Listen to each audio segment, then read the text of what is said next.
Hello, everyone. Welcome back to another episode of Vision to Reality. My name is Vienna Fernandez. I am a vision board expert and a life coach.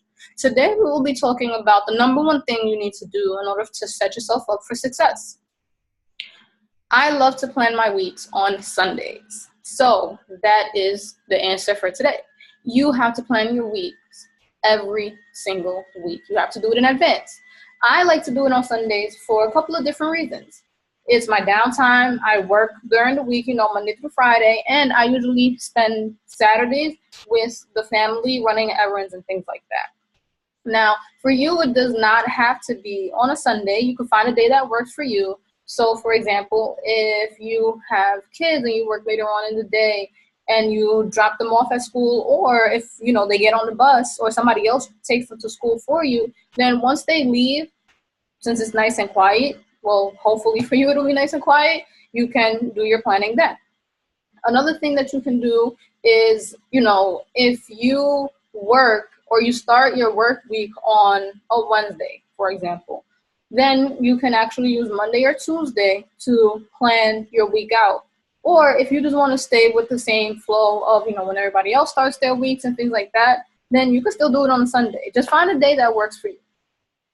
Now, the number one trick to all of this is obviously pen and paper, but I have here, you'll see this is my planner. This is a happy planner, and this is, you saw everything that was on there.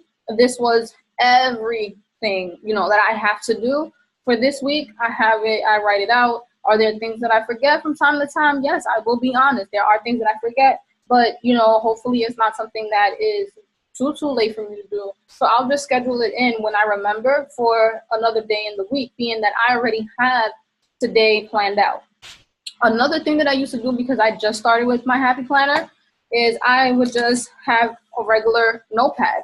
So I'm not sure if you could really see it, because I started planning this out like on a Tuesday or on a Wednesday, and I can't even remember how long ago this was, but it would say like today, because if it's Tuesday, right? Then down here it would say, today I have Thursday and Friday. So I was planning this out on a Wednesday. So it was today for Wednesday, then I have Thursday and Friday scheduled out here.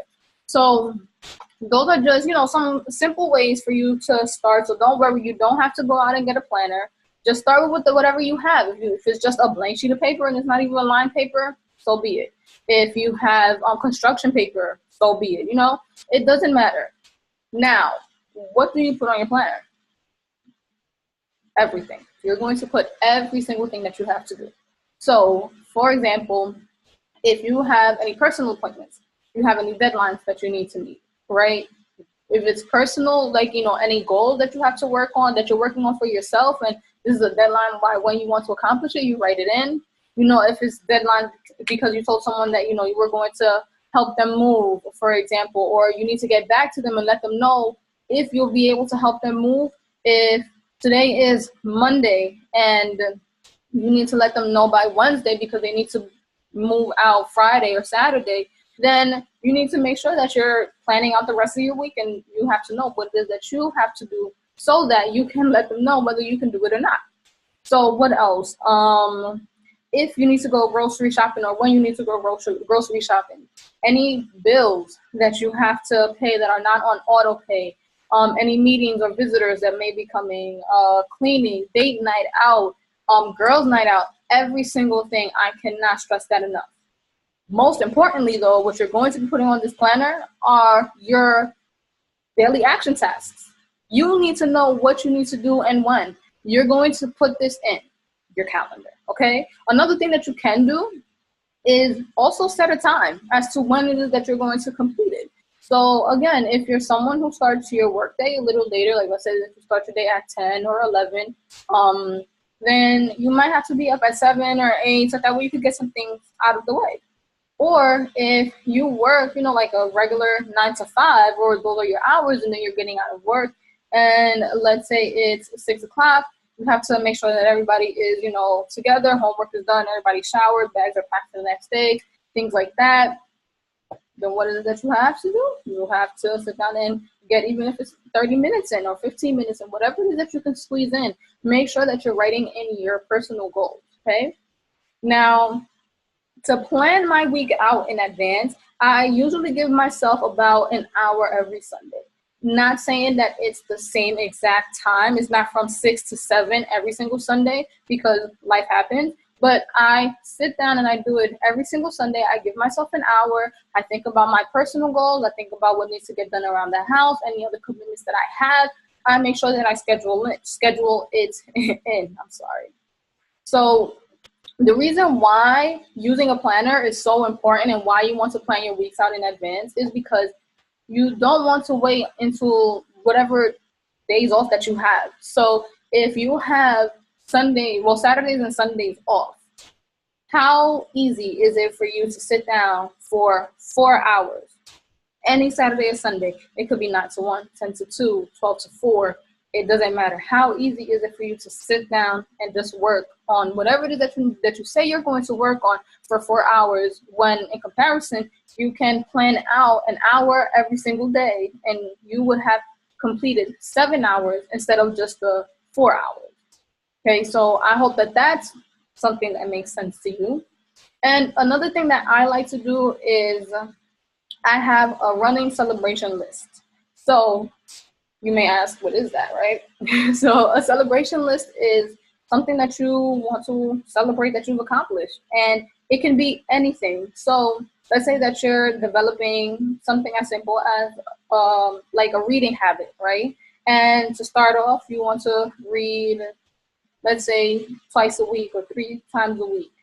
If you were able to meet those 3 days, those 3 days a week, you need to write that down because you need to celebrate it. And what it really does is it gives you a boost of self-confidence to know that you're working on your goals, and even more importantly, you're working on your consistency and your self-discipline. And however, you can celebrate however you want. Now, I don't know about you, but for me, sometimes, it's hard to budget things in. So I want to give you a couple of ideas of what you can do and how you can celebrate ways that don't necessarily have to break the bank, right? So you can buy one of your favorite candles. If, like, I know that in Walmart, they have a lot of candles with really good scents to it. Bath and Body Works has some candles. There's a couple of other places. I know that you can get candles from TJ Maxx. You can get it from Pier 1 Imports. You can get it from Home Goods. You can get it from Target. So a candle, if that's what you're into. If you're someone that, you feel like you're constantly on the run because you always got so much to do, right? And I know that that's almost every single one of us. Then just schedule in an hour or two so that way you can watch a couple of episodes of your favorite show. Have a bubble bath, have a night out. If it's just like going to a dinner by yourself, just to enjoy your own company, going to the movies with a friend, cooking for yourself. If you can't go out to eat, if you can't do a dinner for yourself, then cook yourself your favorite meal or your favorite dinner. You can also get a massage. Like I said, yes, I know that some of these things may be a little pricey, but it doesn't necessarily have to break the bank. Another thing that you can do is maybe get a blouse that, you've been eyeing, that, you're like, oh, I look a little cute in this. Girl, you need to go get that, right? And you can do all of this without the guilt, right? Because I'm gonna let you know right now, I feel guilty sometimes when I'm celebrating myself, even though I know that, yes, I've worked so hard, but sometimes I'm just like, you know what, I could be doing other things with my time, or I can be doing other things with, this money, if it's, like buying a candle or something like that. So try, and yes, it's hard, but like I said, just try your hardest to enjoy whatever it is that you're celebrating, and however you're celebrating, try your hardest to do it without the guilt, because you deserve to celebrate yourself. You may not find someone else that will celebrate you, and you got to be happy with what you're doing, right? And I hope that you are. So that's it for me. If you have any other questions in regards to planning, or more specifically starting a celebration list or anything like that, make sure that you drop your comments and your questions below, and I will reach out to you. Make sure that you share these videos, any of my videos, if you feel like it's helped you or if it can help anyone else. So that's it for me. I hope that you found this helpful, and we will talk soon. Have a good one. Bye.